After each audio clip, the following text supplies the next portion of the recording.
you'll also see that we have the agenda for today. So we're going to be hearing from Kim Liddell, who is our Head of Inclusion at Yaz American Academy. She's going to be talking to us about some of the vocational courses that she offers at her school, as well as the Inclusion University Fair, and the recent addition of a nurture or extended pull-out provision that she's introduced. We'll then be moving on to Safa, who is our University and Career Network Lead for Aldar, but she's based in Beteem World Academy. They run an IB curriculum, and she's going to be speaking about some of the alternative pathways that they've established and the support that she does across the network to support inclusive practices. And then hopefully by then Lisa will be able to join us, and she is a deputy head teacher at Kent College with an overview for whole school inclusion and safeguarding, and she's going to discuss from a British curriculum point of view some of the alternative pathways that they've introduced at Kent College, the work experience opportunities that they have looked to establish, as well as the support for transition across the school. So if you'll excuse me, we're just going to skip straight to Kim. So Kim, thank you very much. You've been sort of thrown in at the deep end there, having to speak at the last minute. But you'll see that we are looking at some of the US curriculum vocational courses that they offer. So are you able to unmute yourself, Kim? Hopefully you are, because I Yes. know that other people aren't able to. Yeah, I can unmute myself. And you hear me? Yes, I can, yes. Brilliant. So yes, I am Kim Little. I'm the Head of Inclusion at Yaz American Academy, and I've been there for the last 2.5 years now. One of the nice things about it is that the school is really developing its high school section, particularly thinking about its pathways and courses that it offers. So currently at the school, we have, starting in grade 9 with our high school, we have currently 2 pathways. We have our general pathway and we have our advanced pathway. So the majority of students follow the general pathway, whilst we then encourage our MAGT students to follow the advanced pathway. On this pathway, students study at a higher level towards gaining a higher GPA in subject areas identified as their strength. So they do need to have to go onto this pathway, recommendations from teachers, be scoring highly in assessments, and also be maintaining sort of high attendance and work ethic in classes as well, because of the level of because of the high level of the courses, of the content they'll have to do, and the self-management they need for it. We have a whole range of courses, some that will swap out for the general pathway. So our core subjects in maths, English, we offer language and literature, as well as the sciences, but we also offer elective options for advanced placement courses. So students who maybe not academically strong, but can show a strength in a particular area. So engineering, we offer macroeconomics, psychology as well, so that they're areas that the students are interested in. And our director of curriculum is always looking at ways we can expand those with our heads of departments so that we can offer more variety to our students. And we are looking at more vocational options as well to start offering students who maybe academically won't manage with those courses, but having those vocational courses available so that students with significant challenges can access those as well. One of the other things we offer for our MAGT students as well, which is led by our College and Careers Counsellor, is a Subject Ambassador programme. This programme is about developing student leadership and communication skills. And part of the role for the students is learning how to assist with class activities, leading study sessions with students, and taking part in events related to promoting their subject. So we have our curriculum evening happening this evening, and students will be there promoting sort of their subject areas as well. So it really helps develop those. Nice. Yeah, it really helps And are they develop those self-nominated, or do they apply for that? They are nominated by teachers and go through that process of application to make sure they're suitable and able to advocate for their subject and support students as well. Lovely, that's really nice. And it then counts towards, so students from in high school one of their aspects of gaining their high school diploma is to get service learning credits. And this will count towards that service learning for students as well who take it on. Excellent.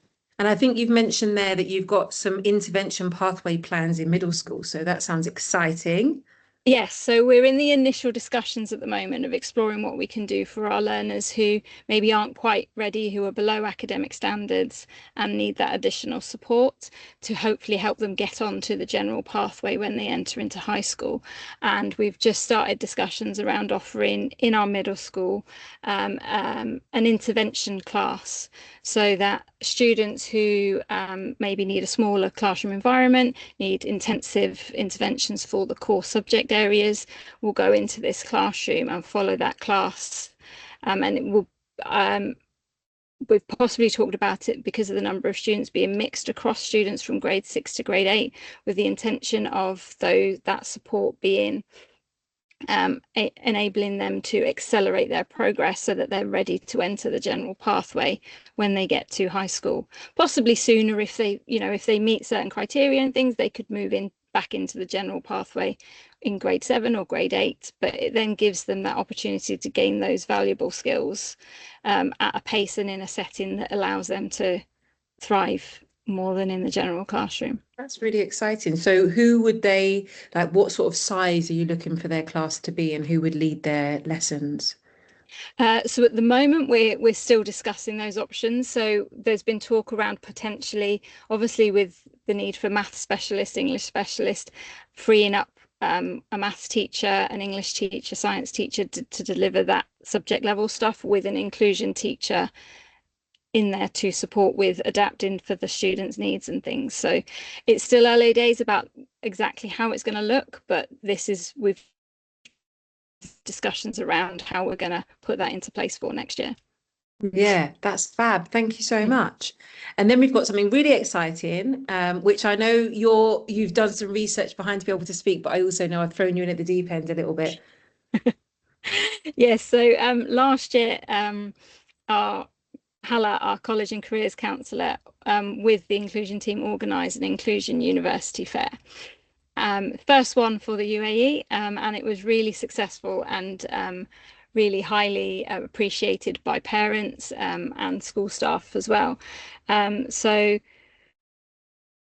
the reasoning behind this is we had parents who obviously are seeking support and guidance on where to look for universities or courses that will be suitable for their students. And so Hala did an amazing job, communicating with universities, communicating with colleges and other entities to find out who would be most suitable to come and attend this fair. We provided dedicated support to assist students with SEND and offered personalised accommodations where needed for students coming to this. And the nice thing was we used quite a large space in our school, but because the way the timetable was organised, it meant that the crowds were limited, so students weren't overstimulated by lots of people being around and that side of things. So it was really quite accessible for everybody. The layout made it really accessible as well, so it was nice and logically ordered. And it was really nice. It was a hub for around 15 other schools from Abu Dhabi, and 200 students attended the event, 200 inclusion students. And we also organised for the event workshop activities about how to choose a major, what you needed for a portfolio, from guest speakers from universities as well. And it really helped parents and students understand the support that they could get at universities, as well as what options were available for them. As you can see from the image there, we invited quite a large number of universities and post-secondary institutions, including UOS, AUS, Wollongong, Liwa College. So you can see there we had a large list of institutions attending, and they offered a mix of traditional academic programs vocational training and alternative pathways for students, inclusion students. And we made sure to provide a strong representation of institutions with support services tailored to diverse needs, including those offering specialised education for students with SEND and vocational training options and other inclusive educational opportunities as well. One of the things that was really nice learning from some of the speakers as well was actually the wide range of support they offer students, that actually they don't advertise very highly, but it is there. It's actually a very strong level of support that universities do offer, which was nice for parents to hear and see as well. To prepare students for this, we did a lot of arrange prep activities for our students. We had one-on-one meetings. Miss Haller organised those to understand their options, and also hosted workshops focused on navigating higher education. And we also hold meetings with parents to address questions and provide clarity on post-secondary education options as well. So Miss Haller does a lot of work around supporting families, supporting students, so they understand the processes, understand what options are available out there. Because one of the things we have learnt from our parents that it's quite hard for them to find out what's on there. Universities aren't that great at advertising what they do. And that makes them wary to want to accept alternative pathways. Yeah, it does make them wary of it. So it was actually a really useful experience. And we are going to definitely be offering it again this year. Haller is already in the process of organising this fair with the universities and things to hopefully be hosted in early April. Excellent. So keep your eyes on Yas American social media so that you may be able to let your parents know about it and so they can come along. We're so grateful to Hala for organising these events because they're so well appreciated from our parent and student body, aren't they? They really are, yeah. Excellent, thank you. And then this is the bit that I'm really looking forward to because I had the pleasure of being able to see it a few weeks ago. So I'm really excited for you to share this because I know that a lot of schools are looking to try and offer this. So thanks, Kim.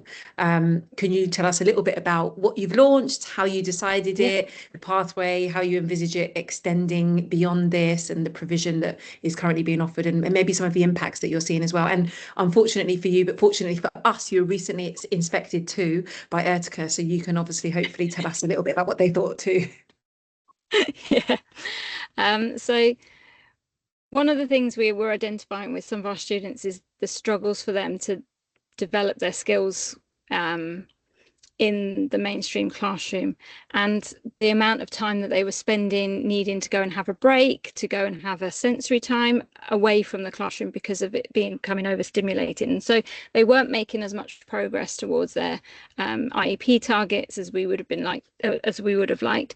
And the other reason we were looking into alternative options was because we were very conscious that students weren't getting enough. Because of the way the timetable worked, it was really hard to provide effective support regularly enough for some of our students who need significant amounts of support to make progress. So we launched this group in January this year. After doing lots of research and working out the best way to run it. One of the things we did was we did actually go and visit another school in Abu Dhabi,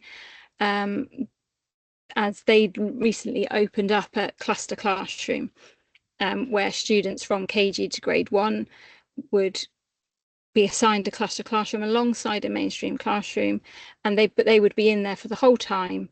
Parents had agreed and be working on a bespoke timetable, bespoke curriculum plan based on their IEP goals. Now, when we looked at it, it was absolutely amazing, but it wasn't something that we were ready or staffed capably enough to do. So we looked at how we could scale it down to suit our needs and what we were able to offer. And so what we highlighted was we have a group of sort of about 9-10 students in KG1 to grade 1 who have high needs, low communication skills, very low regulation skills, spend a lot of time outside of the classroom needing sensory breaks.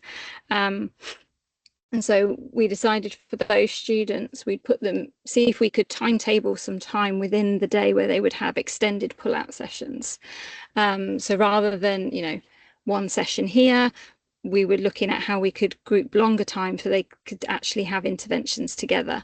And that resulted in us identifying 7 lessons during the week, with some of them back to back, so that they would have 2 sessions back to back. Together to work on those key skills that they need in the classroom that then they could go and apply in the mainstream classroom. So the nice thing about it is the nurture provision we offer is essentially like a classroom. So they come into the classroom, their IAs stay with them at the moment, and the inclusion teacher leads activities to develop their skills around their IEP goals. And yeah, that was something I really liked, that they were working on common IEP goals, whether that be social, literacy, numeracy. Yeah. But I said to you, didn't I, it's quite a lot of IAs. And what I liked was the idea that because there was so many adults and they were becoming more familiar with all of the IAs, their own IA was able to retreat a little bit, or will be able to do more so that there will be less people in the room, but also you can utilize that time for professional development as well. So I really like that, because it means that you can upskill the individual assistants, which often can't happen.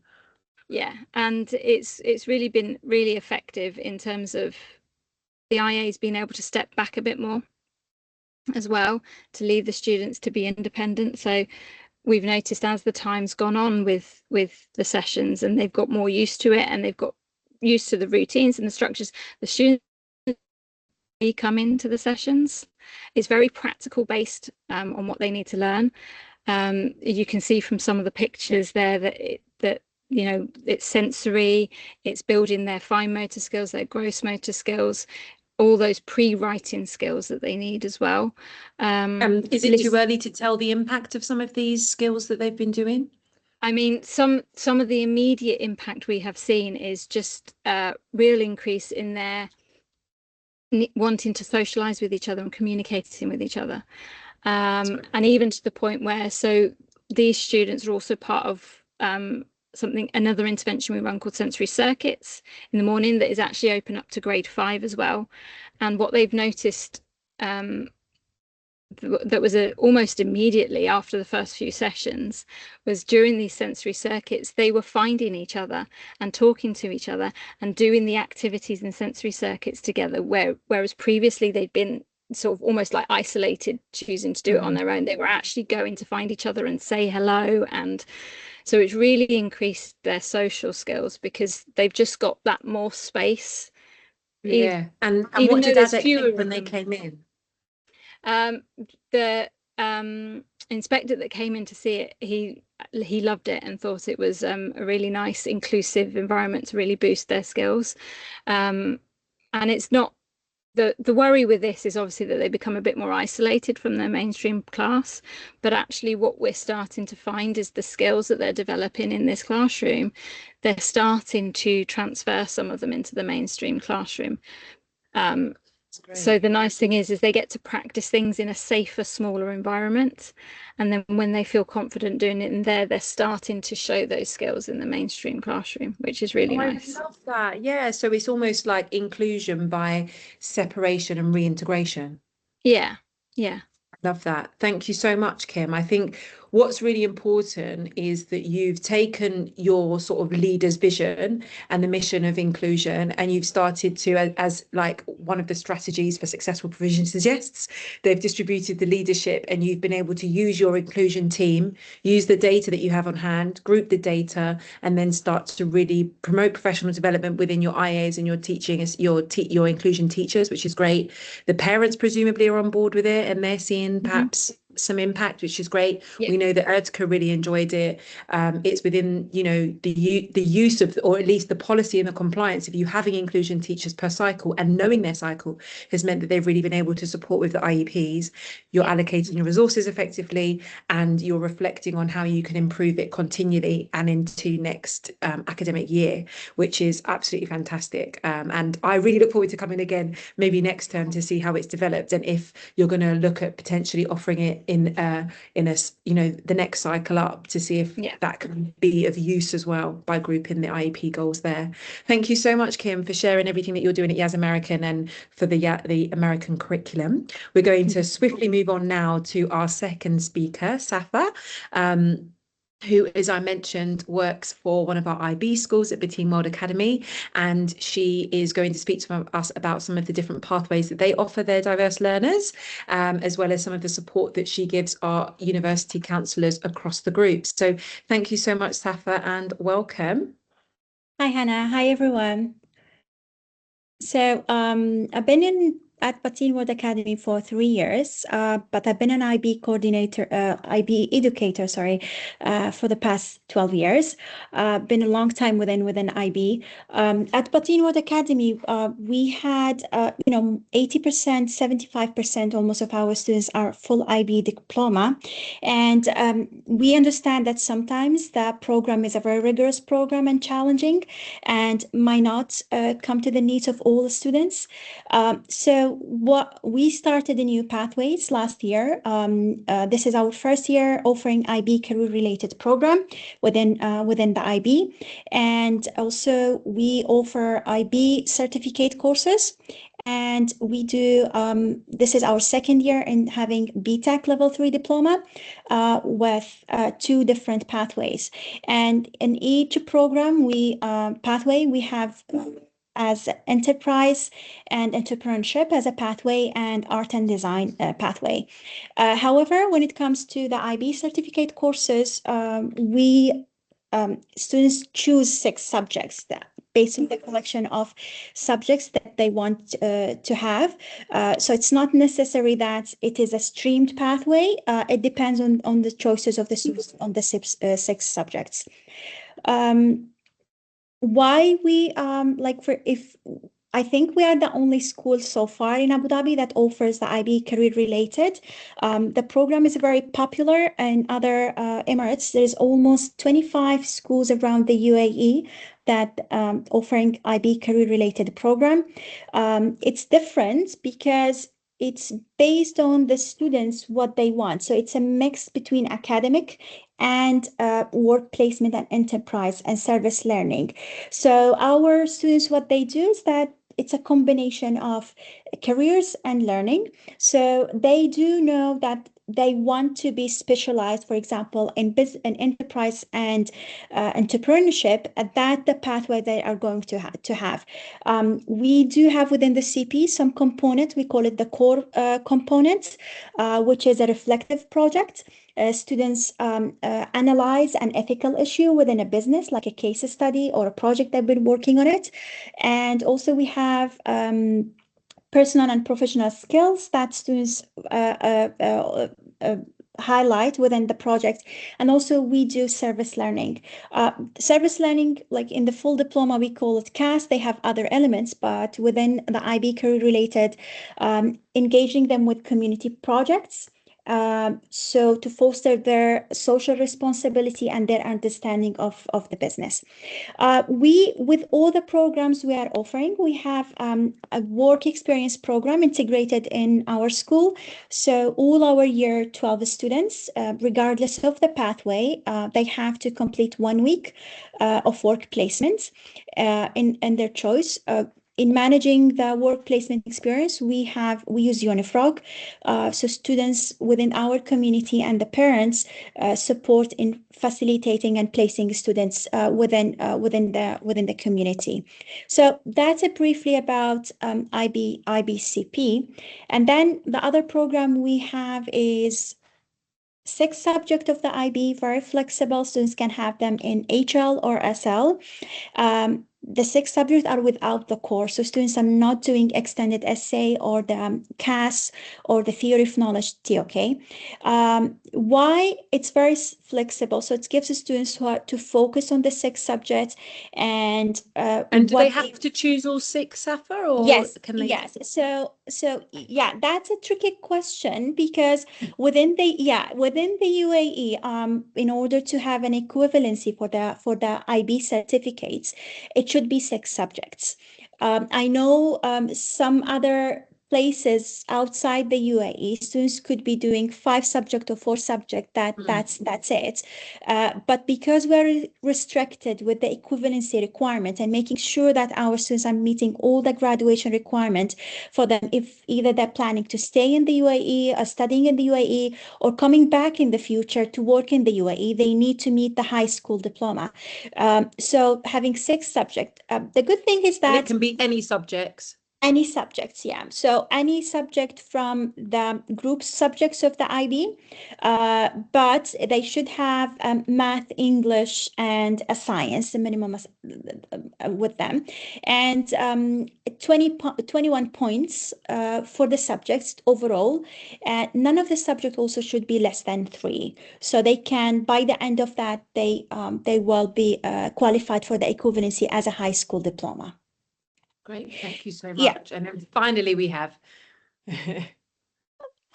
Yeah, and the last pathway is the BTEC. So we do level 3 BTEC diploma, and it's very interesting because the BTEC is also part of our CP. So students either the BTEC is a component of the CP. However, if students decided to do only the BTEC, so we offer it on a level 3, and we give the students options to do a minimum of 2 IB subjects. For example, we have the thing about this pathway is all coursework. So students, they don't have an exam if they decided to do a BTEC level 3. So it's the units. There's an assessment submitted. Every unit they done, they submitted for to be assessed, and it's all about project-based learning. That's this experience. And also we focus on the program on an industry skills development. So our BTEC enterprises students, they have the work placement, they attend seminars, case studies, and all of that in order for them to be tailored to the program itself. Also, another thing is that some students, they wanted, like they do the BTEC, but they chose, for example, to do, if they're doing BTEC art and design, they wanted to do IB visual arts. So we had some students decided within the BTEC, they take only 1 or 2 subjects as an option. And more likely it is a subject of choice as students they want to have. And it could be related to the pathway they are studying. So within the art and design, they're doing visual arts. Within enterprise, they're doing business and economics. And we have an equal opportunities for the students when it comes to the university advising and admissions.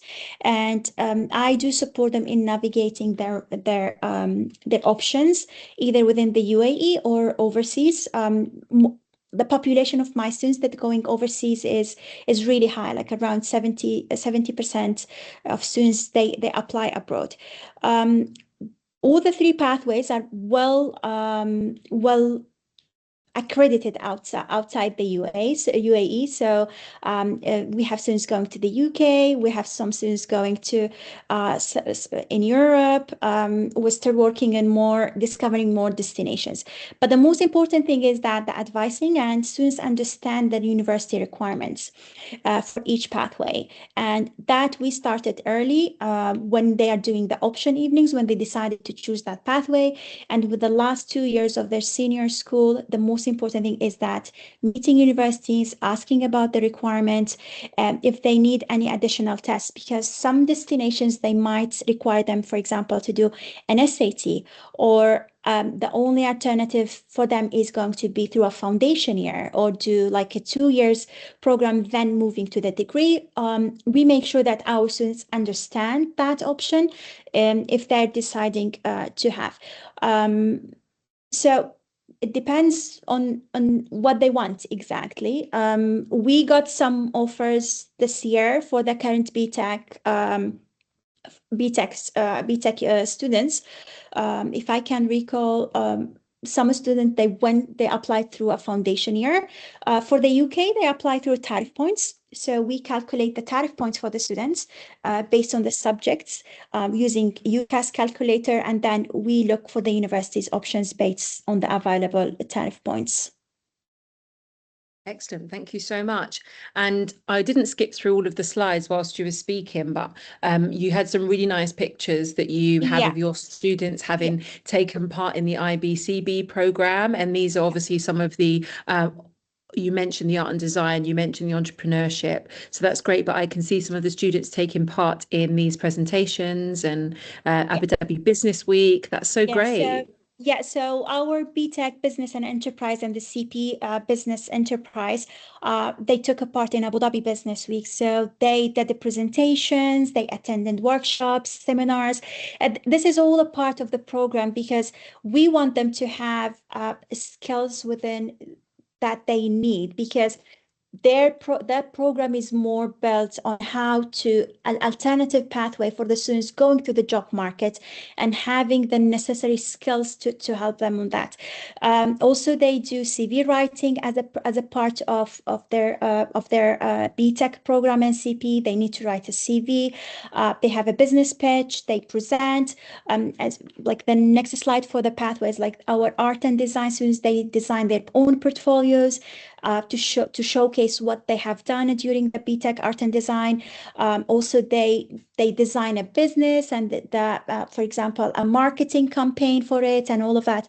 It's gaining a different set of skills, which is more practical, and it serves in the students' interest and the pathway that they want. These pathways, it's not only, I know that there is some stereotyping that it's for low academic students, while it's not. We have students in the program, in the BTech, they had really high GCSE scores. All our program, we add prerequisites. So we have an entry requirement for them, which is students having GCSE equivalency. And we had students that had really strong GCSEs that qualify them to be within the full diploma. However, students, they know what they want. They want to be entrepreneurs and have that hands-on experience, and they end up choosing the BTech as a part of it. So it's not necessary. Yeah. So it is all about understanding that the students need and what they want, and making that decision easier and feasible for them when making these options. And breaking the stigma, which is really good. And I like to see Yeah. that you've mentioned some service learning there as well. And you also obviously mentioned the flexible subject selection. Although there isn't an aspect of service learning, do you still suggest that your students do that when they do courses? Yes, we are trying to suggest it to them. However, because the work placement is mandatory for everyone to do it, so sometimes it's overloaded. But Yeah. we do encouragement, even if they are within the certificates, that they should do some service learning that shows in their application that they've been serving the community, especially if they're applying overseas, mentioning the service learning in the personal statement. For the US application, they need to enter it as an activity and community services. So we look at it from that way, even if it's not mandatory, but it's an option for you that will really add extra bonus points for your application. So we are having students doing it in the sake of the university application. Excellent, thank you. And at the risk of us sort of going on to too much time, I just wanted to quickly touch on some of the support that you do for the wider network, because I know that you and I have been trying to form some relationships and partnerships with the wider community in terms of supporting that work experience that you mentioned, specifically for our inclusion students with companies like Morale and Gracia Farm and things like that. So I wondered if you could touch on some of the support that you give. I mean, I know that you've mentioned obviously policy writing, and we do some peer review of each other and some governance, and we have, you know, an ALDAR rubric that we use when we go and inspect our schools, but maybe some of the inclusive practices and CPD that you offer the network. Recently I've been like not only the network, like even within the external communities, is that sharing best practices in how to support the students with learning disabilities or some mental health challenges, and how to break down the university application to them and to make it easier for them, how it is planned and understanding to it.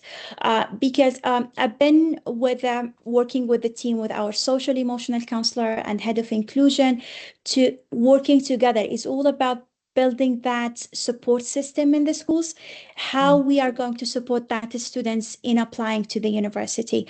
Um, um, this training I have delivered within CIS, but it is part of our next network training, sharing best practices and how we do. For example, I can mention an example. A student was with some ADHD and anxiety, depression, was within support, and then how to support his university application by breaking it down, having more flexible deadlines, not as the other cohort. We have a very strict deadlines when it comes to the university, revising the students' options, making sure, for example, students like if the university, they have a support system, the student services, that students get accessibility for it. For example, UK is as an example, students can disclose any within the application without affecting their application decision. If they having suffering from any ADHD or depression and anxiety, they can disclose it through the application, which is give them the opportunity to reach out to student services and support that they need, especially when they are transitioning from high school to to university, and as an international students being far away from home and all these practices. So these kind of scenarios, what we have I dealt with within the application is what I share with the counselors, and to share with them like how was my experience, because sometimes counselors they don't initiate those conversations with the parents of disclosing what's the disclosure, and it depends also on the destination. So if we start knowing and creating like a database of countries or universities that really support international students in that, and sharing best practices, really will give a better opportunities for students to disclose what they have and support them in finding more like pathways that fit them and a support system for them when they leave the school. Yeah, exactly. Perfect. Thank you. And I think, as we mentioned, in terms of working with other schools across our group, it's really important to try and make sure that we offer professional development, at least in Abu Dhabi.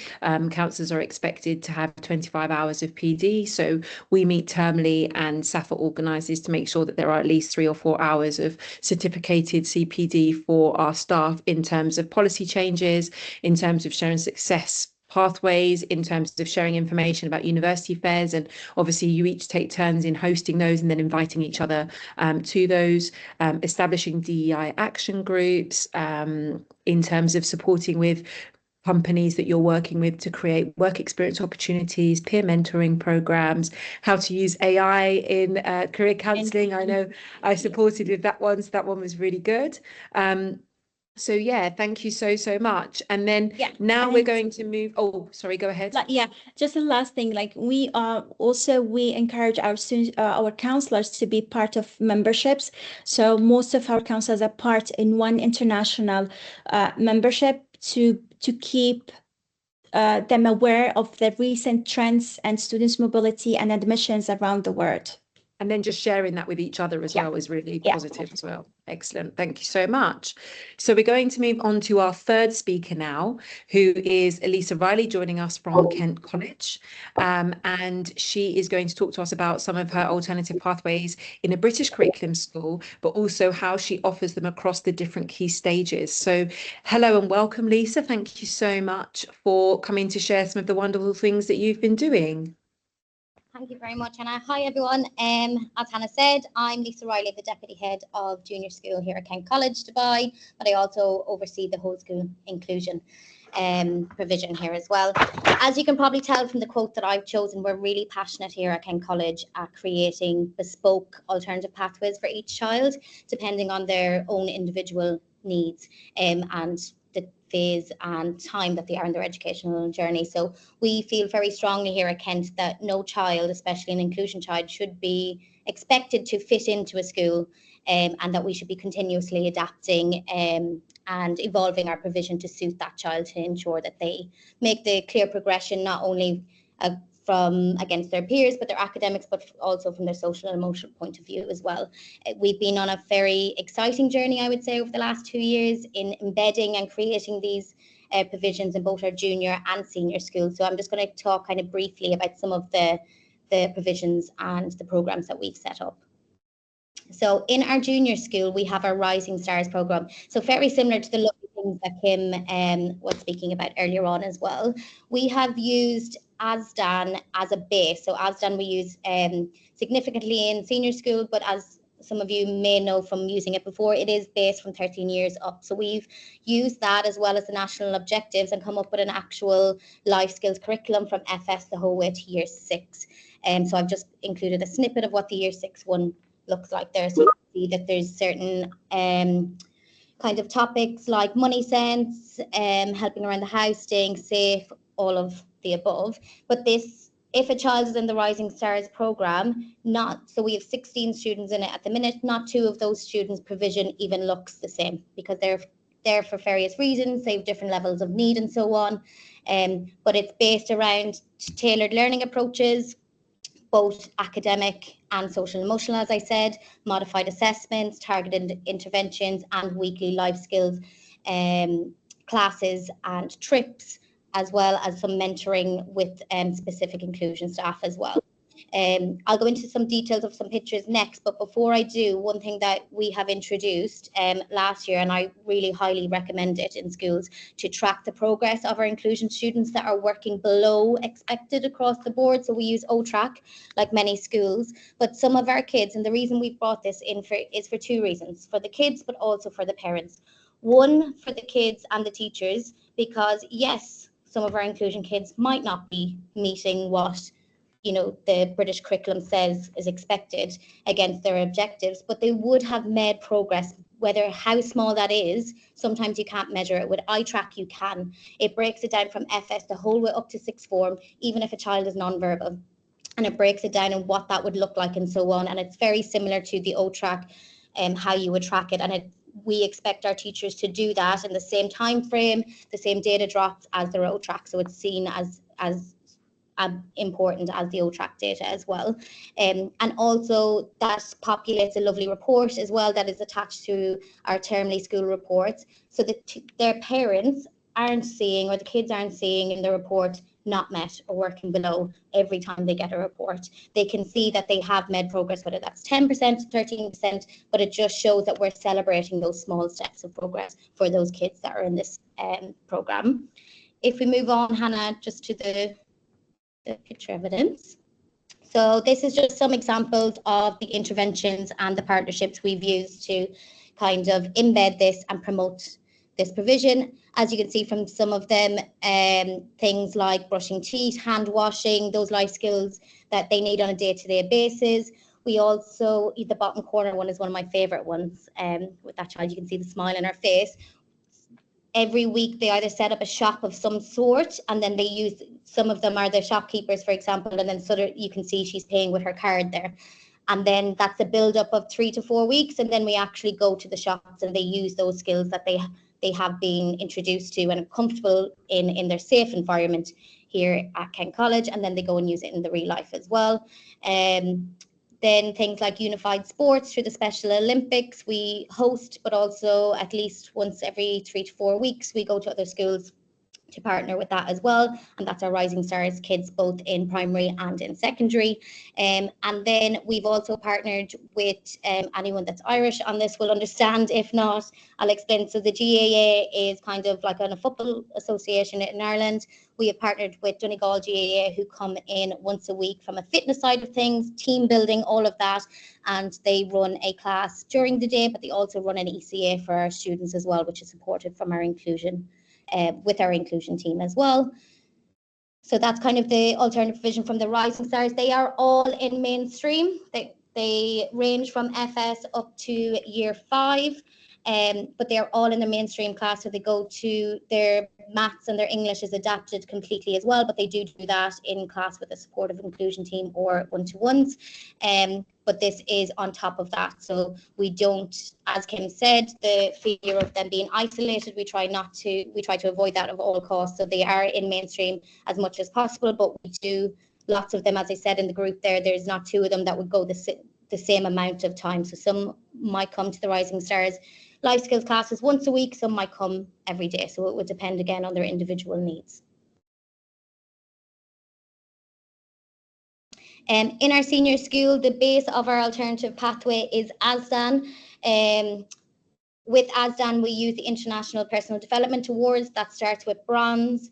That is kind of like an entry level type of portfolio that is based around lots of different topics like sports and recreation, IT, around the world. All incorporates lots of different skills like communication, team building, work experience, IT skills, all working towards a portfolio that is externally assessed as well. So it does kind of have an end goal that is assessed. We send it to the UK, and then they can go from bronze to silver to gold. Then, but the silver is like a level 1, and the gold is up as well. So you would need to be aware of kind of the standard that is expected for the students.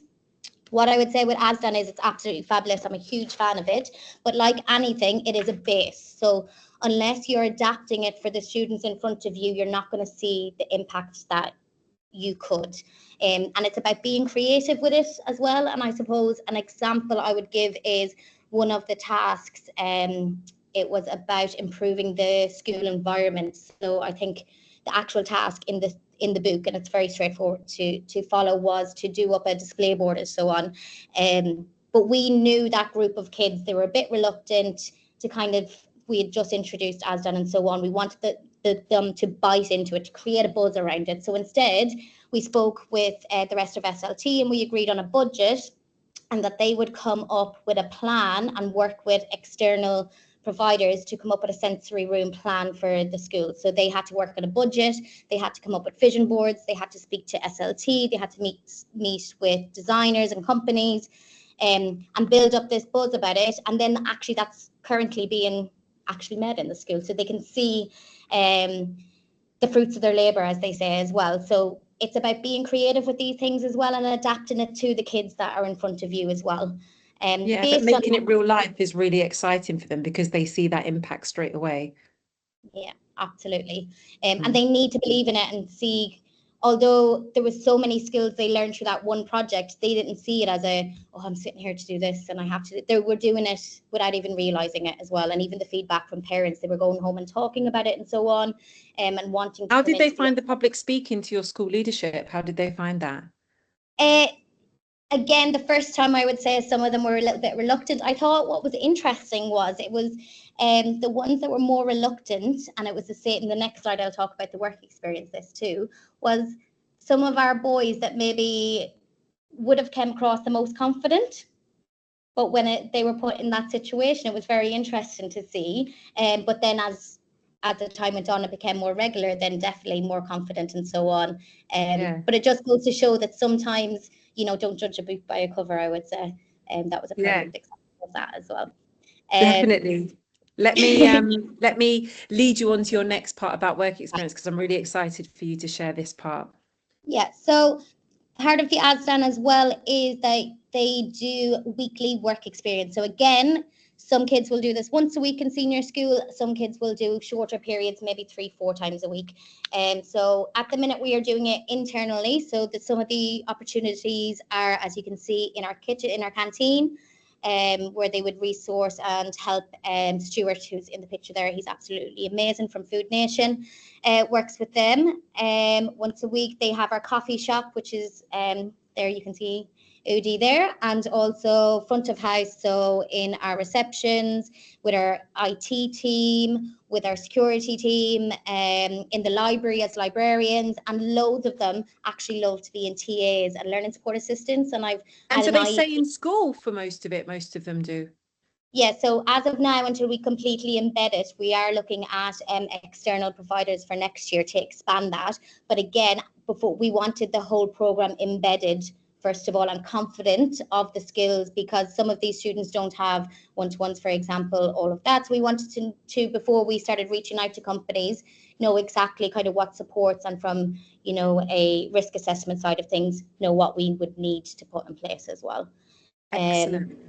But as I said, the teaching assistant ones were really interesting as well. And during one of our recent IEPs, because we're in an IEP cycle, I had a mum in senior school come up and was like, I found on this girl's iPad that she was looking up cash levels and stuff like that, because she really already knows that that's what she wants to do. Work and she with would children.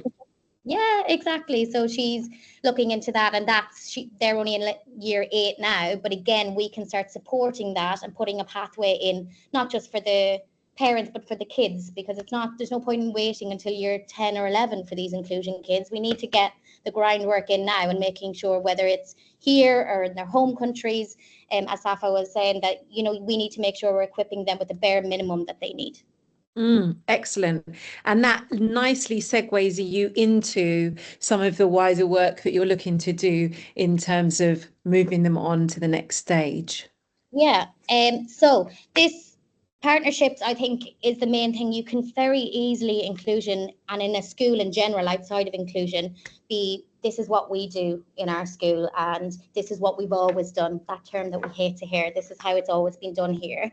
And in Dubai or in Abu Dhabi, things move so quickly. So unless you kind of put yourself out there, and, you know, the worst that can come back is a no, but unless you put yourself out there, you won't know what opportunities will be out there. And I think Dubai College of Tourism is a perfect example of this. So we have our group of year 8 kind of piloted our start of our alternative provision in senior school as our need grew. So I'm a firm believer, from my own personal family experience as well as my career, of making sure families are fully aware of options and what the pathway is, not just for now, but in 3-4 years' time and outside of school.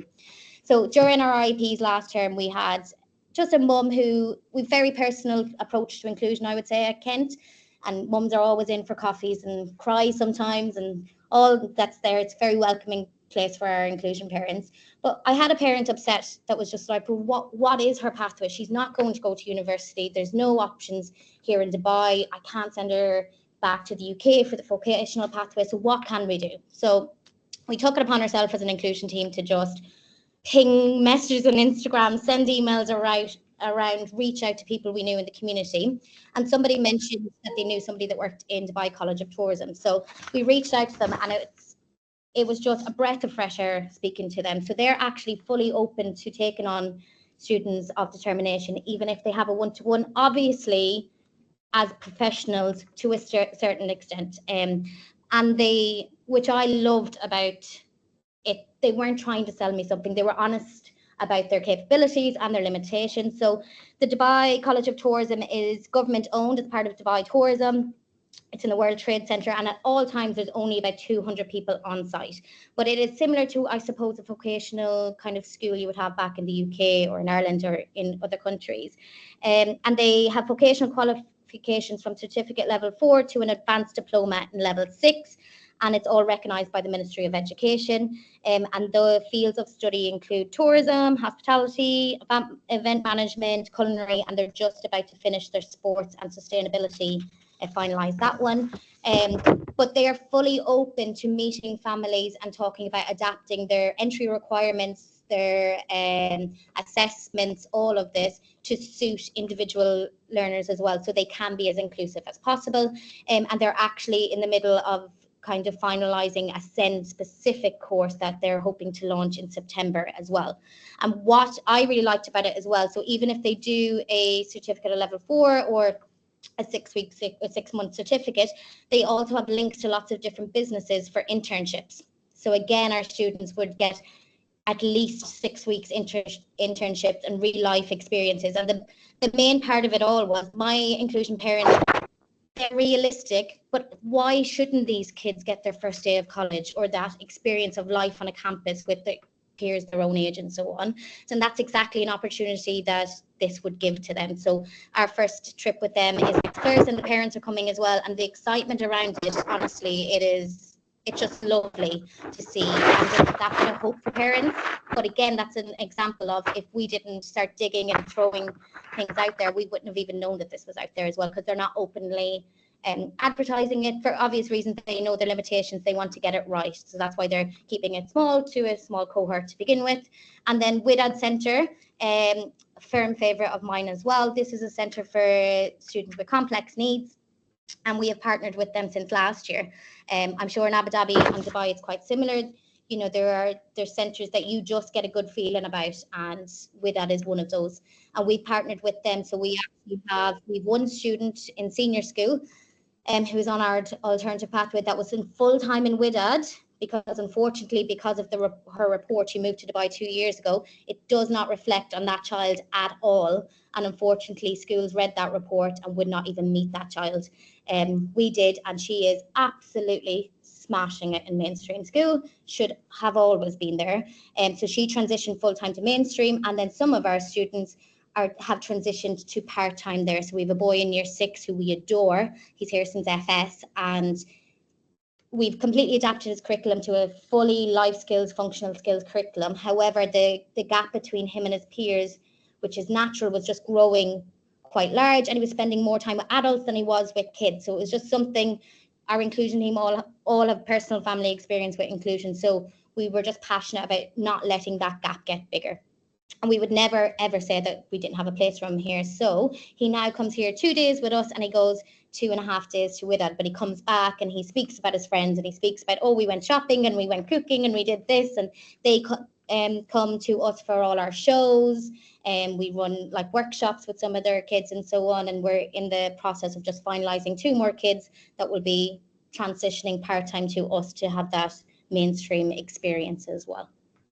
It's just so fab. I love when you hear stories like that. I know that you've worked extensively with your students at various different transition points and things that you're trying to do, whether that be into a mainstream, out of a mainstream, you know, a sort of blended model, as you've just mentioned. It's so fantastic, and it's great to hear that children have been able to be allowed to thrive. It actually gives me that goosebumps, as cheesy as that sounds.